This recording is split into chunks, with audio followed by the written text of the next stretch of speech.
Missed out on breakfast? Fret not. It's never too late to grab a bite. Well, Ryan, I've been back from vacation for about a month now, and I'm still in holiday mode somehow. When was the last time you took a trip? Wow, seems a long time ago. I believe June? Yeah, June. Okay, June, yeah. And of course, the September school holidays are coming up again, and I am making some plans for the end of the year. So, have you ever booked a vacation thinking that, wow, I've budgeted this perfectly? This is a perfect budget that I did here, only to get there and then, bam, you're hit with some mysterious extra charges that wasn't on the brochure, and you definitely didn't account for it in the budget. Yeah, for sure. There's always something extra, something you didn't think about. Something always crops up. So it's good to always have some extra buffer. That's true. Turns out there are quite a few of these hidden fees lurking in popular travel spots. And if you don't know about them before you pack your bags, it can kind of put a dark cloud over your trip. So today on Breakfast Bites, we're talking about 4 hidden tourist fees to know about before your next trip. So you're ready. All right. First up is restaurant service charges. So in Singapore, thanks to GST and service, we are now used to a 19 to 20% extra charge on top of what you see on the menu if you dine in a restaurant, right? Now in the US, get used to tipping your waitstaff 15 to 20% as well. And every country has their own tipping system. So here in Singapore, it's appreciated, right, but not expected. In Japan, they won't even accept your tip. Wow. So it's important to learn what's acceptable and what's not, depending on where you're going. But in many other countries, the tip is already built in, like as a service charge on your bill.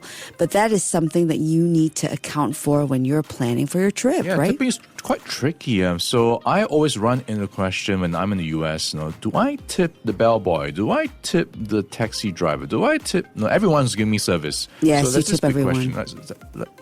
Then there's also that question, like, do states do it differently in different places? Like in Vegas, I was given this chart.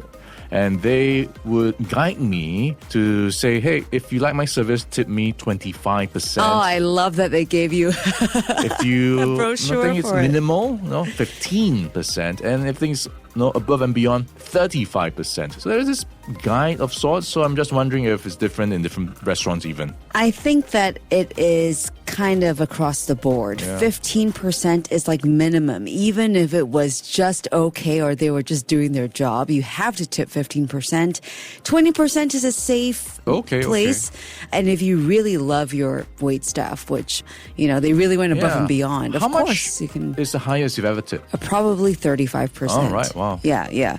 But, the catch is that the service charge in other countries besides the US, a lot of the times it doesn't go directly to your server. It goes to the business, which may or may not pass it on, right? So check your receipt before adding more, unless, of course, you really want to show love to your waiter and double tip. But in that case, you're going to have to give the money like in that waiter's hands. You know what I mean?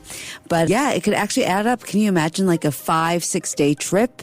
You have 12 meals out. For sure. Yeah. Plus 20%, Ryan. Yeah. All right. Number 2 is resort fees. Now, I have been burned by this. Okay. What's a resort fee? So these fees show up uninvited and you can't get rid of them.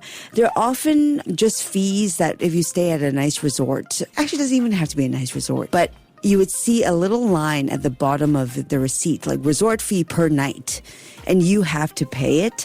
It's often not listed in your booking price and they get added at check-in. So the most expensive resort fee in the US, guess how much that is per night? 10%. So the Fisher Island Club and Resort in Miami Beach charges $160 per night extra. The fees are in addition to the room rate and is significantly higher than the average resort fee, which typically ranges from 25 to 35 USD a night. What's it for again? Is it for cleaning fees and miscellaneous? Yeah, it's just to enjoy the resort. A lot of the times it's to get pool access for amenities. I don't remember being charged this maybe a long time ago. Maybe, is it something new? And no, I don't think it's new. And I believe that you get charged resort fees in a lot of resorts, even here in Asia. I paid a resort fee just very recently in Cebu.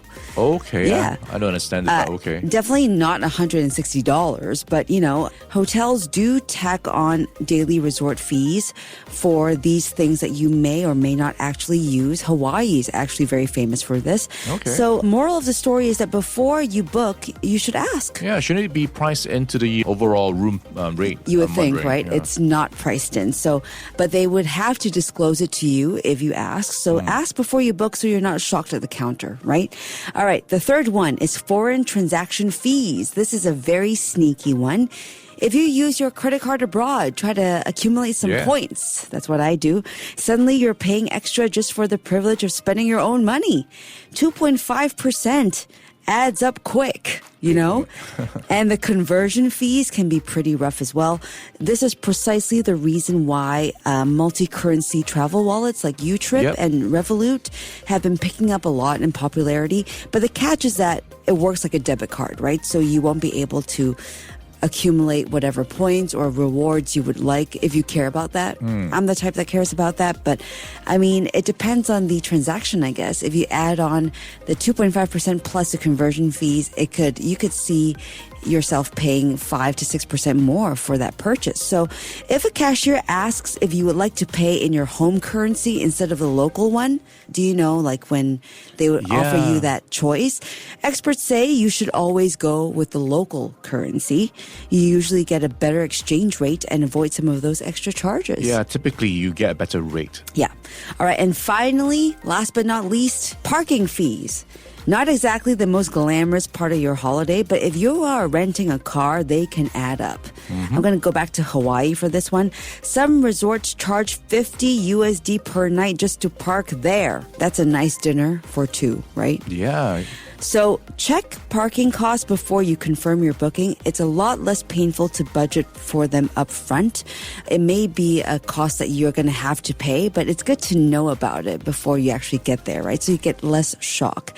But there you go, 4 hidden travel fees that love to crash your holidays: restaurant service charge, resort fees, foreign transaction fees, and parking. So do a little research before your trip, and your wallet will thank you when you're sipping that beachside cocktail without an unexpected bill on the side.